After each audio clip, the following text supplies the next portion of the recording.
We're ready for the start. They're off.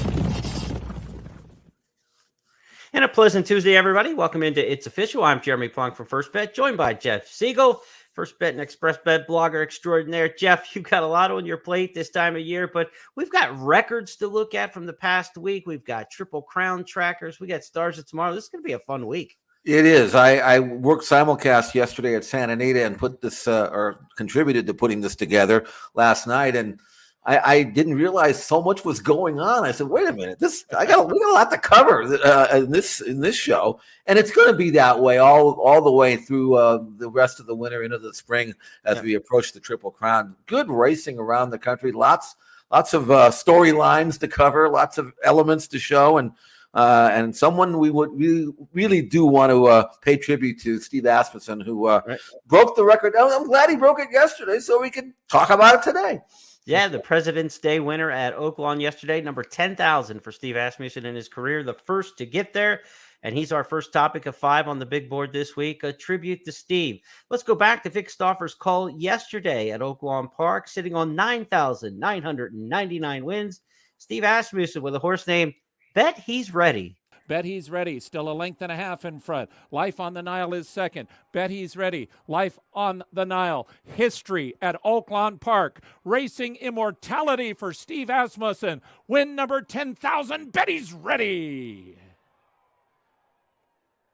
How about that? Bet He's Ready beat Life on the Nile, Cyclone, and Unstable Priss.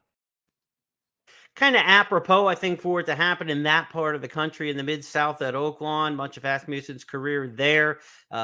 Texas native, his family so rooted in racing, that the ranch in Laredo that they've raced so many horses in over the years. Racing at Fairgrounds, Louisiana Downs, Oaklawn, Remington, Lone Star Park from the inception of that racetrack. Made a home for many years in the area near Lone Star Park. So kind of apropos that it happened in the Mid-South and he was in attendance, because that's not always the case. Steve was running horses at 4 different tracks over the course of the President's Day weekend, Jeff. He could have been at any one of the 4 on a given day. He was there at Oaklawn for Monday on President's Day for the celebration. All of his family there. Actually, his son rode one of his horses in a previous race that could have gotten him the record on the same card. What sweet justice that would have been. But for Steve Asmussen, a storied career and a big victory for him. And by the way, his horse got claimed in that race. No sentimentality in horse racing for sure. No. But 10,000. I was thinking about this because 10,000 wins is beyond even the comprehension of anybody who's been in this sport. How do you can start 10,000 horses, but how do you win 10,000 races? It's amazing. Yeah. I was thinking, how do you put this in perspective? It's a record. It's a sports record. You look at it here, 49,000 starts, 10,000 wins, amazing win percentage. It's not like winning, 2 out of 10 and thinking you're good. This is getting 20%. 20% is well above average. I think average would be about 14%. So even with all these starters, he's still way above the norm. He's had so many great years for sure. Obviously, a Hall of Famer, 3 Triple Crown wins, 3 Breeders' Cup wins as well. But in thinking about other sports, I came up with something, Jeremy. I don't know whether this is equivalent, but when you have a record based on longevity and pure volume of success, the only thing that came to mind is Cal Ripken Jr. and his streak of 2,632 consecutive games played. I mean, that you have to have longevity, you have to have consistency. Steve's done it. Cal did it, beating Gehrig's record. I don't know if there's any other sport that you can compare this to, but that's what came to my mind when I realized the accomplishment of winning 10,000 races in this sport would be like. Yeah, you got to be diving around a little bit on this topic on the internet and doing a little research. Pete Rose with his 4,256 hits. That's unbelievable record when you consider the only player in really modern times, Albert Pujols got to number 10 on the list, but Derek Jeter got to about 6 years short of Pete Rose based on the number of hits that he was getting throughout his later years in his career. Jeter would have needed to play 6 more seasons to catch Pete Rose at his current pace, and he had already played 20 seasons. So I don't think you expect a Major League Baseball player to have the long success of Jeter plus 6 more years. I think that's really incredible. Wayne Gretzky in hockey, I thought this was a really interesting statistic. He has more assists than anybody else has points in the history of hockey. So maybe Gretzky's a little more untouchable than 10,000 wins. I mean, that's, something pretty remarkable. But all records are made to be broken. We just saw Kareem Abdul-Jabbar's scoring record, which held for 34 years in the NBA, just get knocked off by LeBron James a week or so ago. So it can happen. In the racing perspective, though, to get to 10,000 wins, when you think about this, Dale Baird was number 2 on the all-time list. He was over 9,000. Asmussen passed him. Dale Baird trained for 46 years before he died tragically in a car accident at age 72. Dale Baird, 46 years. Steve Asmussen's only 57 years old, period. So to go that long and to get it this quick for Asmussen's unbelievable at his age.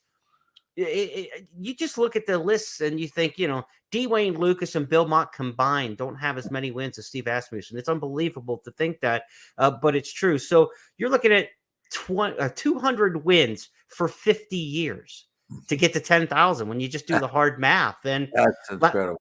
How many trainers last year in America, Jeff, do you think got 200 wins in the entire country? I don't know. Not a lot, if 10. any. 10, yeah. So 10 guys won 200 or more races. So take that top 10 list. One of them's Asmussen. Take him off the list. The other 9 guys have to do that for 50 years to get to 10,000. So this is one of those records. It's going to stand for my lifetime and your lifetime. I mean, this will take 30 years to break. There's nobody currently on the list anywhere close to getting in this area.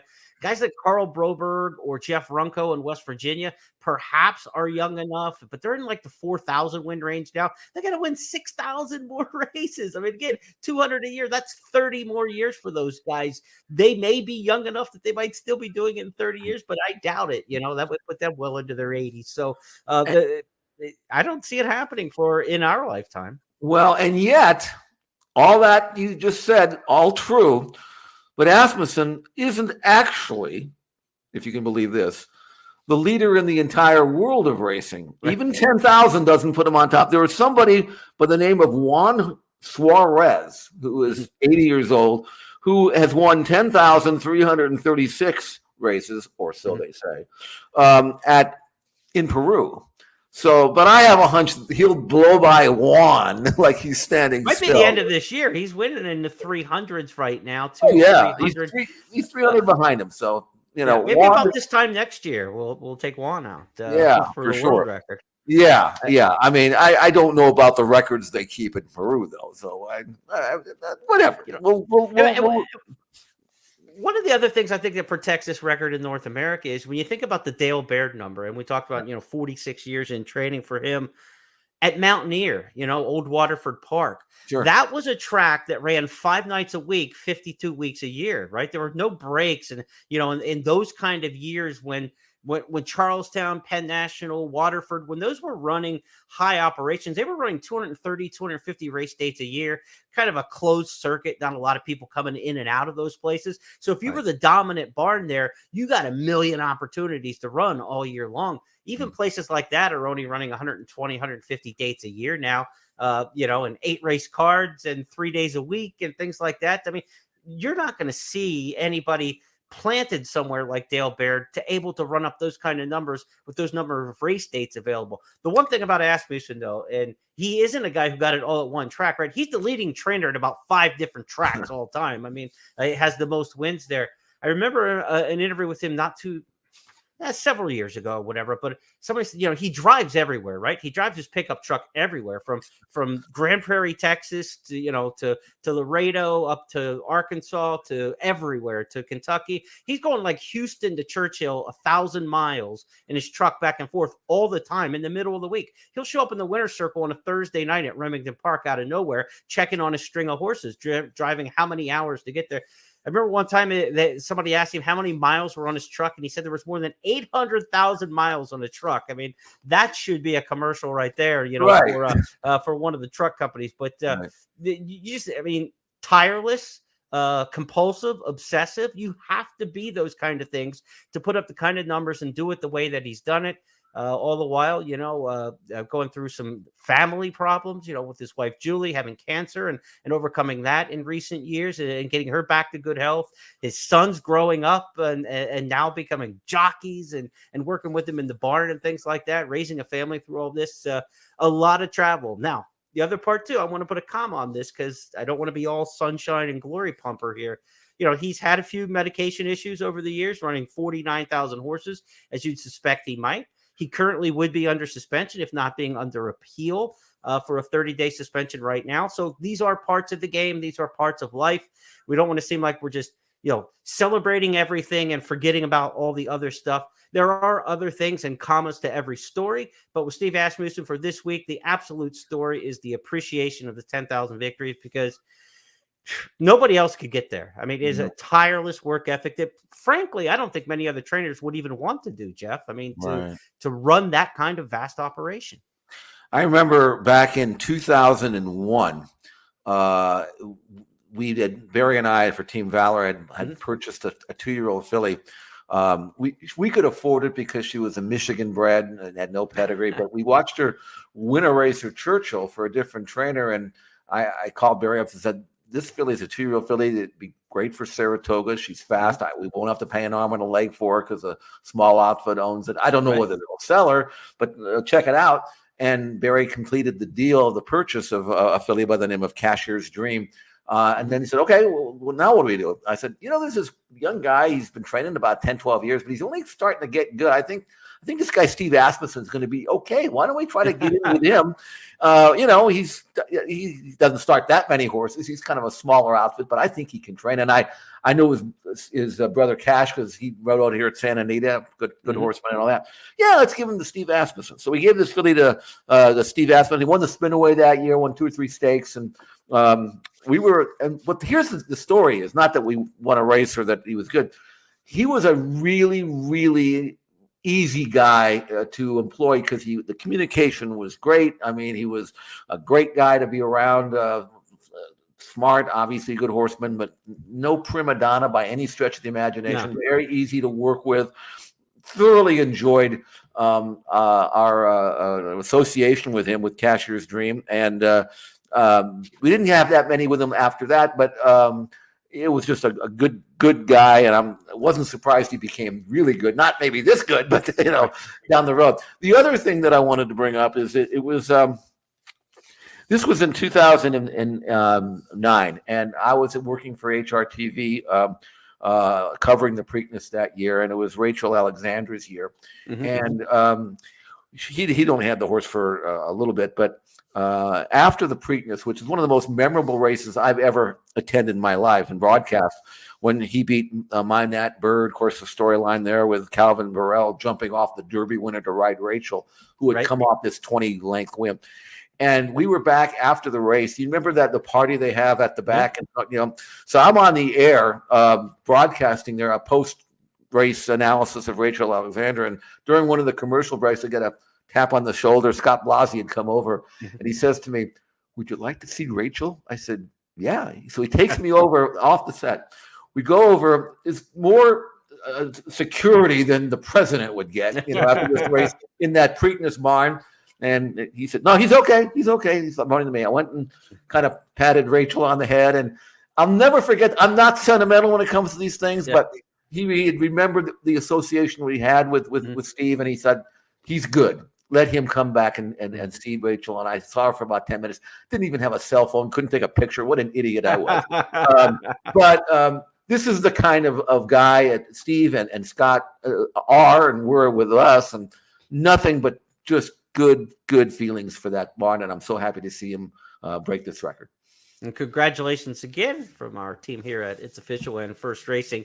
Asmussen, of course, two-time Preakness winner, Pegasus World Cup winner, so he's won a lot of his big races across the first family of tracks as well. Let's go to our second topic on the big board this week. We're talking trainers still.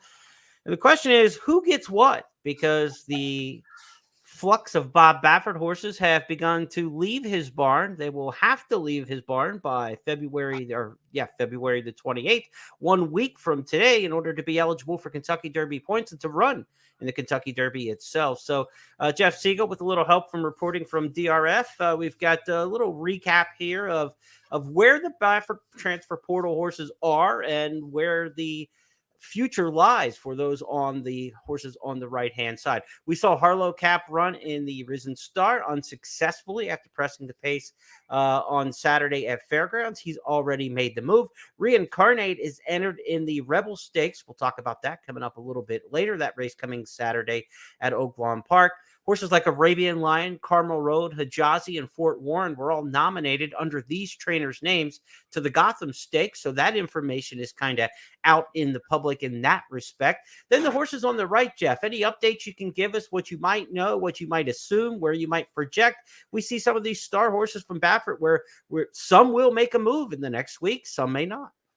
Well, Worcester is a maiden, but he's a nice colt. He's going to go to Dubai for the UAE Derby. And I think Bob will keep him. I'm not thinking that he thinks Worcester is a Derby horse, but might be a Preakness or certainly a Belmont horse. Arabian Night, I'm going to assume that he is going to remain in California and probably with Tim Actine. And again, speaking with Bob, I didn't ask him that, although I think we'll find out more about the California horses when the nominations are unveiled and listed and made available on Thursday for the San Felipe. I think you'll see trainer updates there. Arabian Night, I think he's probably going to run just one more time, and it'll probably be in California to avoid another ship. Cave Rock has been working. I don't know whether he's going anywhere or not. But the rest of these horses on the right, we'll find out certainly soon enough. Now, Reincarnate, you mentioned Bob's higher in that colt than I am. I think he's a nice colt. Don't get me wrong, but I think he told me, no, I think he's better than you're giving him credit for. I guess we'll find out soon about what he's going to do and how he'll perform. I don't think Arabian Lion is a 1.25 mile horse at all. I think Hijazi probably be a miler. So the ones on the left, I'm not sure there are any Kentucky Derby type horses in there. The ones on the right, I think certainly Arabian Night would be the ones that I'd be most interested in. The others are good, but I don't think they're top class. But they have a chance to certainly to get there. Having a Meltdown expected to run in the Saudi Derby. He's already overseas that race at 1 mile in Saudi Arabia on Saturday.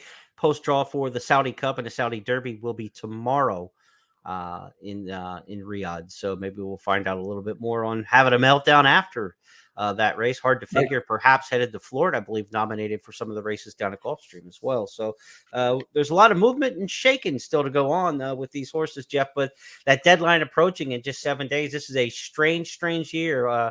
Like last year, it was, the horses are going to be banned from Baffert. They'll make the switch now. Now this year, it's like there's the deadline and a lot more restrictions to things. It seems like. So we're in uncertain times here.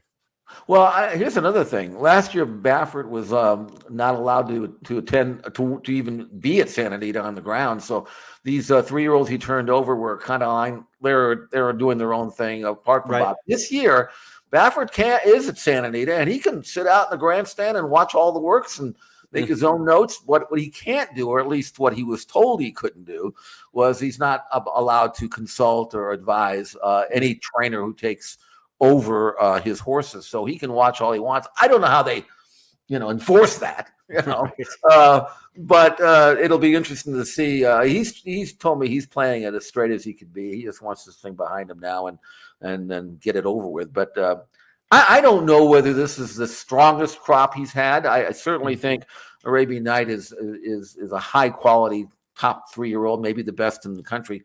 I don't know how far he wants to run. So, but we'll find out. It's going to be fun to watch a Derby with other trainers and other horses, and maybe it'll be a bigger field, because I think the first 2 stakes races for 3-year-olds this year, I think it was something like 26 out of 29 were Baffert nominees, and that's at least that'll change if nothing else.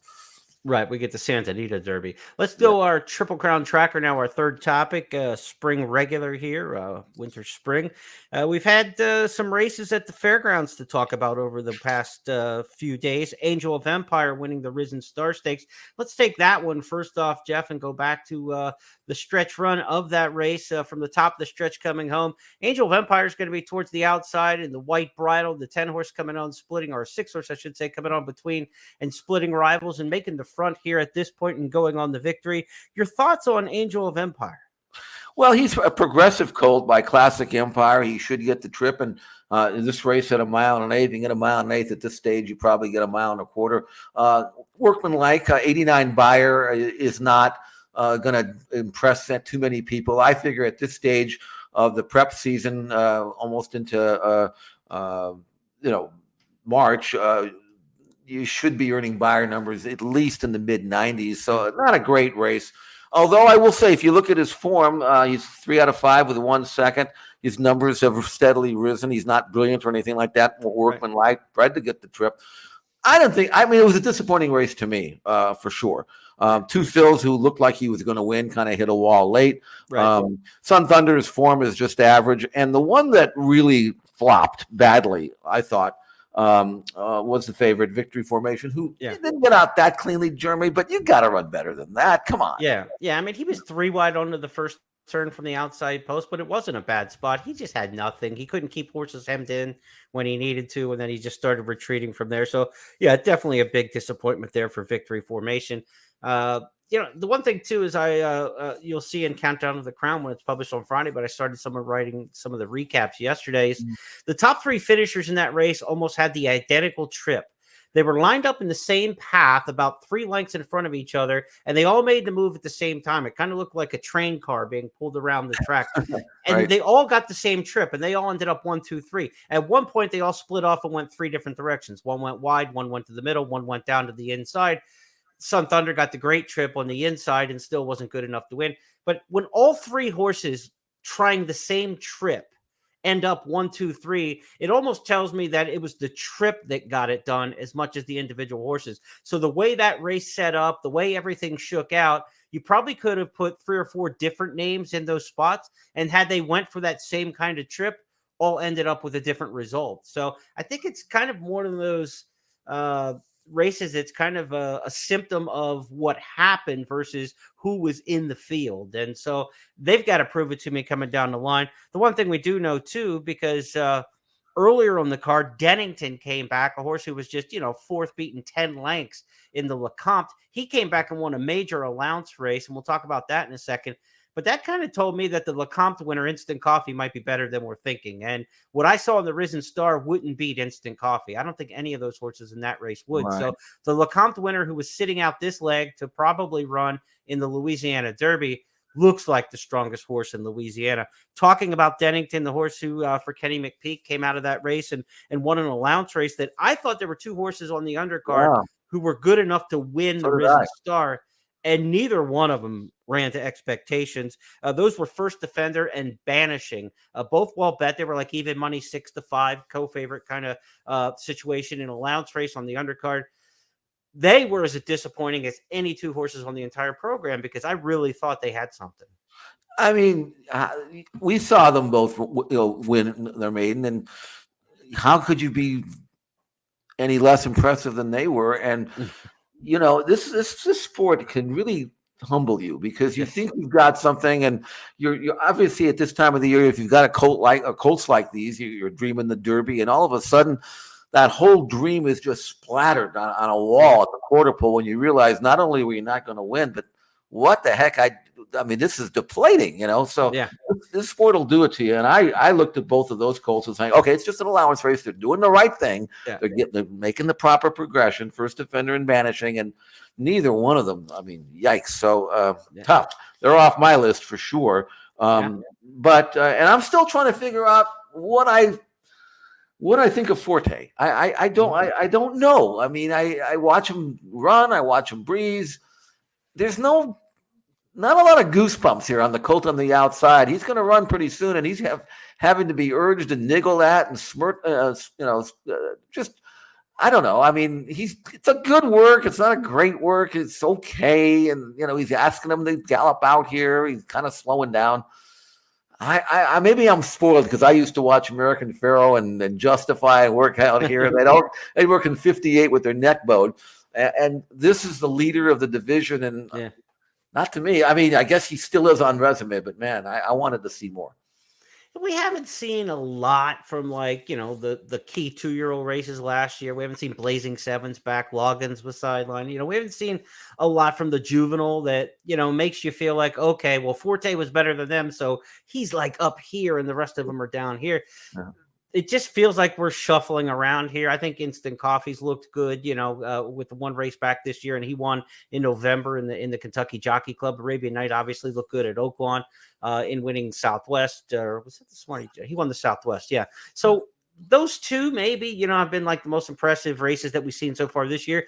With Forte, we're just kind of projecting his 2-year-old form forward. In a minute, we're going to talk about how that necessarily hasn't worked out too well for some runners. So We've got a lot to still find out about Forte, and we're going to get 2 shots to do it. He's expected to run in the Fountain of Youth, which would be a week from Saturday. Fountain of Youth, the first Saturday in March, coming up at Gulfstream Park. And if he runs well there and he moves on healthily, they expect to go to the Bluegrass Stakes with Forte after that. So he's got a chance to show us that he is, but a couple works in. I believe he's 4 works in now. I think that was his 4th work, maybe his 5th back that we just saw there on the video. Not eye-opening, like you said, and not somebody who just looks like he's ready to kick the door down and dominate in the next few weeks. That's the kind of work I'd expect in the first week of February or something, And if he's going to run soon, then and I don't know. I'm not sure what to make of him, but maybe he's the kind of horse who does it more in the afternoon than anything else. What about the Rebel this week, Jeremy? I mean, we got a big field. Yeah, 11 of them entered. Here's a look at the overnight. $1 million in the Rebel Stakes. Verifying another Brad Cox. You see the inside here. It's Cox, Asmussen, Cox. The first 5 or what you would expect around Oaklawn. Giant Mischief was supposed to run earlier. He was the runner-up in a race in the Springboard Mile at Remington. He didn't get back. He missed the race, but now he's back, and he's got Irad Ortiz in the ride for $1 million. That's pretty interesting to me. Verifying, of course, coming off a big win. Red Route 1 is a horse for Asmussen who ran a really good second last time out, and he kind of looks like a horse who wants distance. I think he's going to be one for down the road. He could be the Arkansas Derby horse if nobody stands out in Arkansas. If we don't see Arabian Night come back after winning the Southwest, you say Bob wants to keep him out west and not travel again. Red Route 1's kind of a horse like Creator for Asmussen who can get really good at the right time at the end when they're going longer and longer. So I think he's kind of interesting. And Christian Torres riding Red Route 1. What a weekend he had. He had a 5-day win, a 4-day win, a 5-day win, 5-win day on Sunday or Monday. So he's riding really good. We told you on this show that Christian Torres would be the leading jockey at Oaklawn this meet before the Oaklawn meet even began. He was over there working horses at Oaklawn before the season started while riding as the leader on the standings at Remington, and then going over in the mornings to Oaklawn, which is not a short trip, by the way. And Torres is really, his hard work's paying off. So going to be an interesting addition of the Rebel there. I think Red Route 1's one to watch, but certainly Verifying and Reincarnate, the stakes winner, the sham winner from California, the ex-Baffert now with Yak Dean, they're going to be the 2 favorites in there. Most eyes on the 1 and the 6, but I wouldn't be surprised if Red Route 1 keeps moving forward, Jeff. Hey, Jeremy, Red Route 1, we're going to hear about a lot of the strength of schedule and all that other stuff. and if you look at Red Route's strength of schedule, last time out he's second to Arabian Night. What's wrong with that? That's a tough race. Before that, a close 4th with trouble behind Instant Coffee. That's a tough race. Throw out the sloppy track race and then go back to the Breeders' Futurity, 3rd behind Forte and Loggins. Yep. What's wrong with that race? I would say that Red Route 1 on the Ken Palm scale has got a very strong strength of schedule here, and he's got a nice inside draw with Asmussen. I'm with you on Red Route 1. I think this is a colt that might be a gamble in this race, although I do think Verifying is very, very good too. Yeah, I think when they get to the mile and an eighth of the Arkansas Derby, he's the horse. I really do. I think he'll be the one that maybe comes out of Oaklawn. Maybe Dennington going back that way. If Kenny McPeak doesn't go to the Louisiana Derby with him, Dennington would be a horse who would be interesting going to the Arkansas Derby too. But we'll find out in the Rebel this Saturday where the current horses stand there at Oaklawn Park. Now, we say the 2-year-olds turning 3 in the Colts division, Jeff. Maybe some of them haven't made a step forward. We're still going to find out whether or not the big one, Forte, makes a step forward from 2 to 3. Our fourth topic is explain this, because this was an inexplainable performance by Hoosier Philly. As good as she looked as a 2-year-old, what a flop in the Rachel Alexandra this past weekend. Let's go back and listen to John Dooley's stretch call, the Rachel Alexandra. As they come toward the quarter pole, now Hoosier Philly gets her cue on the far outside. She's making 4-path progress, Hoosier Philly. In the meantime, Vava comes up the rail. Miracle straightens them past the quarter pole in front. Ducks her socks off his last. 3/4 in 1 minute 13.05 seconds. Miracle tackled by Pretty Mischievous. Pretty Mischievous has nosed in front here for Tyler Gaffalione. It's a short lead. It's Pretty Mischievous leaning in on Miracle as they come past the 16th. Hoosier Philly is third, but well beaten. Pretty Mischievous just in front from a game Miracle. Pretty Mischievous driven out and beats Miracle by 3/4 of a length, and the Rachel Alexandra Stakes 7 lengths away. Hoosier Philly third, then Vava, and Chop Chop was after that. That is not an 11-1 proposition in the Kentucky Derby future wager, and that's what she closed at in the most recent future wager. That's amazing. Hoosier Philly is, to me, off the Derby trail. Obviously, she's still Triple Crown nominated, but they better think Kentucky Oaks with her, and they better get her figured out, because that performance isn't going to get her to the Kentucky Oaks either. That was as flat as she could possibly be, with no real excuse in there. She just did not fire, Jeff. Well, she didn't have a good trip, but not to a trip that would have made her lose. I mean, she didn't break that well. She was kind of in traffic between horses and maybe got a little mad when she wanted to run and couldn't. But even Tom Amos, who is a very realistic trainer with regards to his stock, he doesn't try to sugarcoat anything. He said, yeah, maybe she didn't break, maybe this, maybe that, but man, she should have finished better than that, Right. So, yeah, and she didn't finish at all. So it's been a rough year, really, when you think about it, for these what we thought were really good fillies. Chop Chop was up the track here. Yeah. Wonder Wheel got beat last week or whatever it was, and now this filly, who looked almost like the best of the group, her 3 races were very impressive. I don't care what kind of trouble you have, you got to run better than that. So, absolutely. I think this dream about the Derby, forget about that. And this 3-year-old filly, I know sometimes the form isn't reproduced, but man, these 3-year-old fillies are not nowhere near, I don't think, what we thought they were going to be 4 months ago. Now, Santa Anita will have the Santa Isabel on Saturday, weather permitting. Of course, rain has forced a cancellation at Santa Anita for Saturday or for Friday already. Right. We'll hear about Saturday on Wednesday. They're going to make a decision on the forecast. But, Faisa's nominated the Santa Isabel. Maybe Faisa's the best 3-year-old filly now. I don't know. It's she's good, but I'm not, she's no. Yeah. What about Pretty Mischievous, the winner of this race? That's okay. She's 4 for 5, and she avenged her only career loss. Her only loss was in the Goldenrod when third, well behind Hoosier Philly. She's now avenged that loss. Does Pretty Mischievous take the mantle at the top of the division? I think right now she does, but she's not blazingly fast on speed figures, but she is getting better. I mean, every race she runs, she seems to step forward. She won a race at Fairgrounds back in late December. That was good, and this was good too, even if Hoosier Philly didn't fire. But Pretty Mischievous is okay. Daughter of Into Mischief, Godolphin. What else would you expect, right? But and yet I think right now, if you've got a young 3-year-old filly that's on the upgrade, you can start dreaming. There's nobody you have to worry about at this stage, I don't think. Let's go to our 5th and final topic on It's Official. Each week, it's the Stars of Tomorrow. We're looking for one out of the maiden ranks, 3-year-old this time of year, who might throw his hat in the ring for some of the stakes races. We saw it with Bishop's Bay on Saturday at the Fairgrounds, taking on his stablemate. The half mile in 45.63 seconds. It's Bishop's Bay. Charging on the outside is First Mission, who's coming to take on the front runner at the inside, Bishop's Bay. Dropping back Ocean City, running on Batera, then Quaternion. They're close to home. toward the inside. Bishop's Bay digs in. Bishop's Bay with Laurent Giroux. Bishop's Bay. Brad Cox wins 3 on the Fairgrounds card to reach 2,000 career wins. Bishop's Bay beats home First Mission and... I thought First Mission was the better of the two, and in mid-stretch, I thought I was right about it, but Bishop's Bay had another gear. The public was right on him.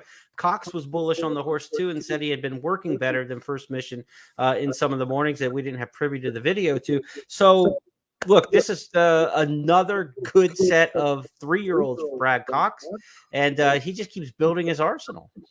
Yeah, this is a nice colt. He's obviously by Uncle Mo, so you expect that he could be anybody. And out of a really nice pioneer of the Nile mare named I Catch My Drift, who won the Summer Colony at Saratoga. That's a distance race. 3rd in the Beldame. So a young mare. So I mean, who's to say?